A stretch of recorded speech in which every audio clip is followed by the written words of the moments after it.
how do we create this spirit in our company? And I have one guy I'm always sparring with, but he's less engaged like me, but I'm searching for a partner that's as engaged as me in this company.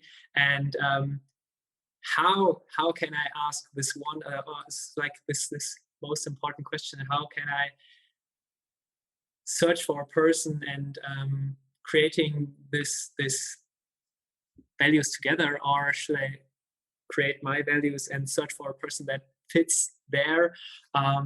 That like this is a process question. Yes. Are you looking for a business partner? Is that the idea? Yes. Okay. Maybe also. Sorry. Go ahead. Like a business person, because I think I need one like to have this crazy talks like on Sunday evenings, and I don't expect my people to work with me that are like as engaged as me to have this crazy talking ideas, and I'm like full of ideas, but sometimes at the worst possible times.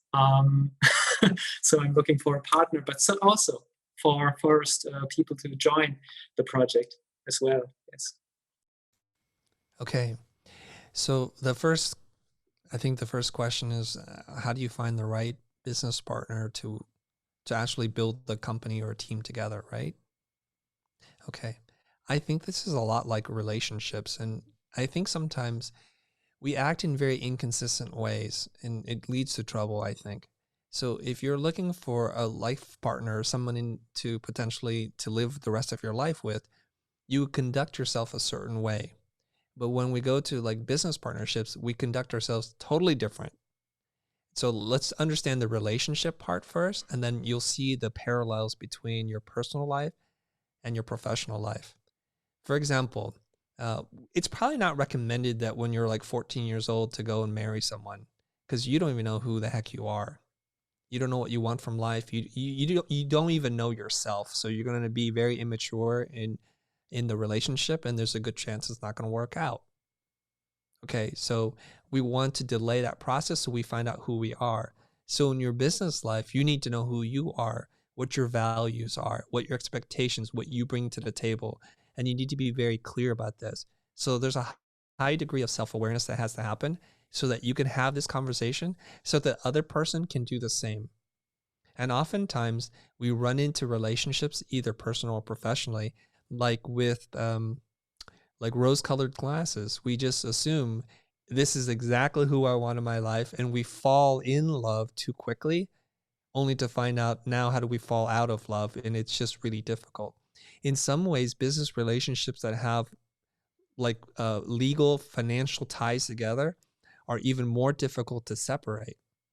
Okay, so in marriage, we might have to say, like, let's establish a prenuptial agreement. Like, what does this look like if we break up?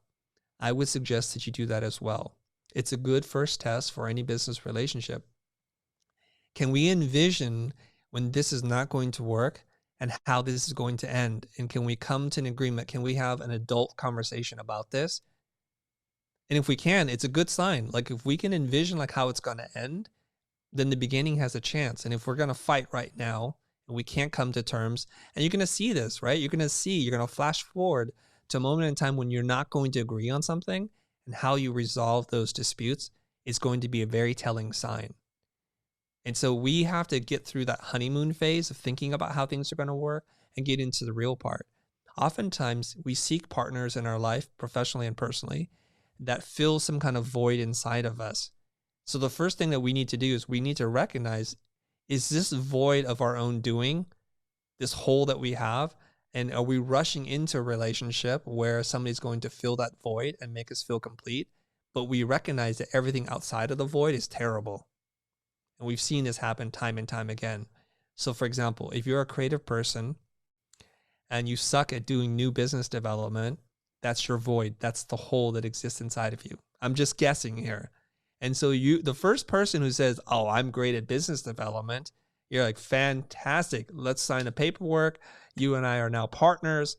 And you don't even go to think about, well, first, how do I know you're a good business development person? You said you were. It looks like that on paper, but how do I know?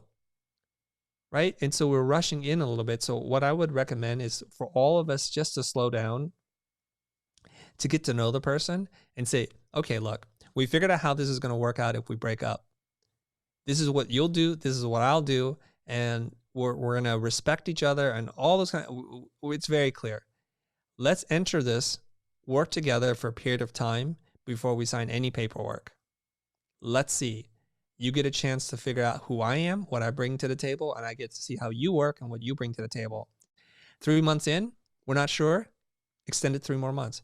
Keep doing this. It's a dating process, and you need to do this before you go in and say, yeah, let's form a partnership together. Now, in reality, this can be somewhat difficult to do because you are both suspending whatever other activities that you're doing to try this thing out. But that's also a good sign. Are you both committed to trying this thing out? If you're not, the other person is looking for more security, can't afford to quit their job or quit what they're doing. And so they may not be in the same place as you are in terms of their financial flexibility to do this with you. So these are all conditions I think are good signs of whether or not we can do this and if it's going to work out. If you wind up working with somebody that you know really well, has a track record, so you can skip the honeymoon phase, now the dating phase, because you already know. And so then you can make that work too. I think that's why in many instances, like Bill Gates with Steve Ballmer, they knew each other in college. They know what each other is going to bring to the table. So it wasn't like I had to figure things out, right? Now, there's another way that you can do this, which is you can say when we're fully vested partners, you will own 49%, I will own 51%. Somebody needs to own 1% more than the other person, right?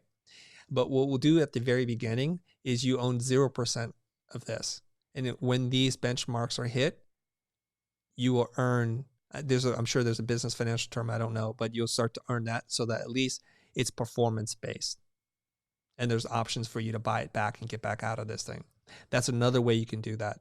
So just don't rush into it. Don't go for that marriage right away. Figure out ways to protect you and the other person, because getting a business divorce is really messy. It's super complicated, and it'll take months, if not years, away from your life. Okay? That's so true. And Helge, much to process. And somehow I just was remembered that I was trained as a corporate lawyer. So if you have questions about the contracting side, You're a corporate lawyer? Yeah, I was trained as a corporate lawyer. Oh The my first 10 gosh. years I did that, and then I was surrounded by so many creators. I had to found an agency. I went through the process you just mentioned. It felt like a divorce. It took 10 years, and now I have a wonderful family. And I'm emotional when you say people will outgrow me someday.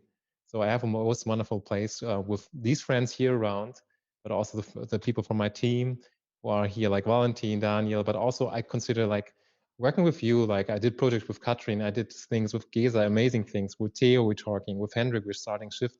With Helge, we're working, looking at the machine room of data. So wonderful to have you, and it feels like a family. Yeah, today it's wonderful.